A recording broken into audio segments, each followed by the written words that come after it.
Bravery doesn't always look loud. It doesn't always raise its voice. Sometimes bravery is quiet. It's the moment you feel something isn't right. When fairness slips, when compassion is pushed aside, and you decide not to look away. Tonight on Sunjin on Air, I want to talk about the kind of courage that protects boundaries, ours and our children's, even when it's uncomfortable. We tend to think of bravery as bold action, confrontation, strength without fear.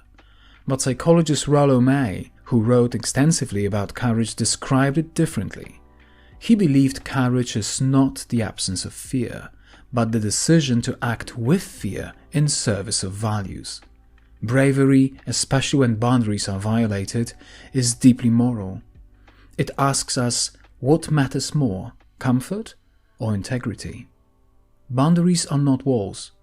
They are signals of what keeps us safe, whole and aligned. Psychologist Brené Brown explains that boundaries are the distance at which we can love ourselves and others simultaneously.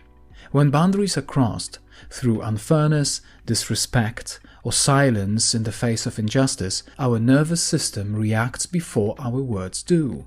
We feel it in the body: tightness, heat, unease. That discomfort is not weakness, it's information. Why speaking up is so hard then? Neuroscientist Stephen Porges, through polyvagal theory, shows that when we feel socially threatened, our nervous system often shifts into freeze or appease mode.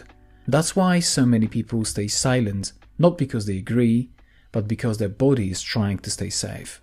Bravery, then, is not just a moral act. It's a regulated one. Moral psychologist Jonathan Haidt reminds us that humans are deeply wired for fairness. When fairness is violated, especially in front of children, it leaves an imprint. Children don't learn values from lectures. They learn them from what we tolerate and what we challenge.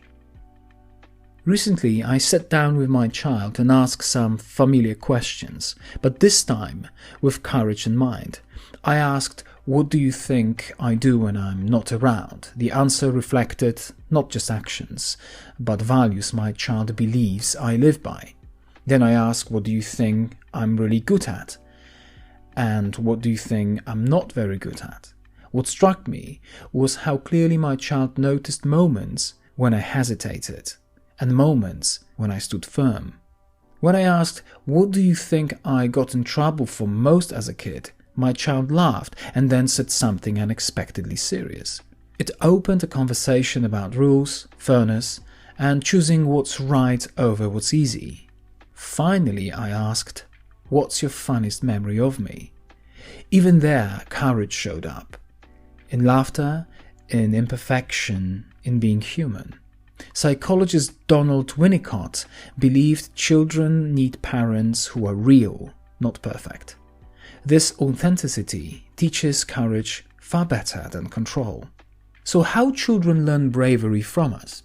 Attachment researcher Mary Allensworth showed that children feel safest and strongest when caregivers respond consistently and honestly. When children see us name discomfort, say "this isn't okay," protect boundaries calmly, choose compassion over silence, they internalize a powerful lesson. My feelings matter, my values matter.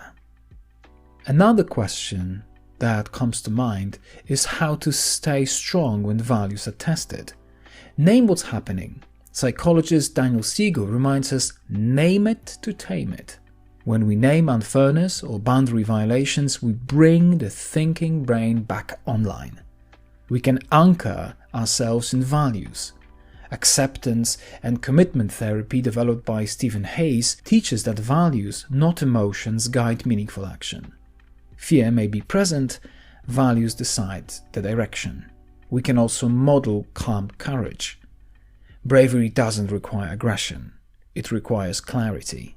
Children don't need to win every battle. They need to show that dignity matters. Why this matters in the long run? Children who grow up watching adults protect boundaries are more likely to advocate for themselves, recognize injustice, act with compassion, stay aligned with their values under pressure. Family systems theorist Murray Bowen emphasized that emotional strength is built through consistency, not perfection. Bravery isn't always about standing in front. Sometimes it's about standing with. When we protect boundaries, when we choose fairness, when we stay faithful to compassion, even quietly, we teach our children how to live with integrity. And that lesson stays long after the moment has passed. Good night, my friend, and stay gold.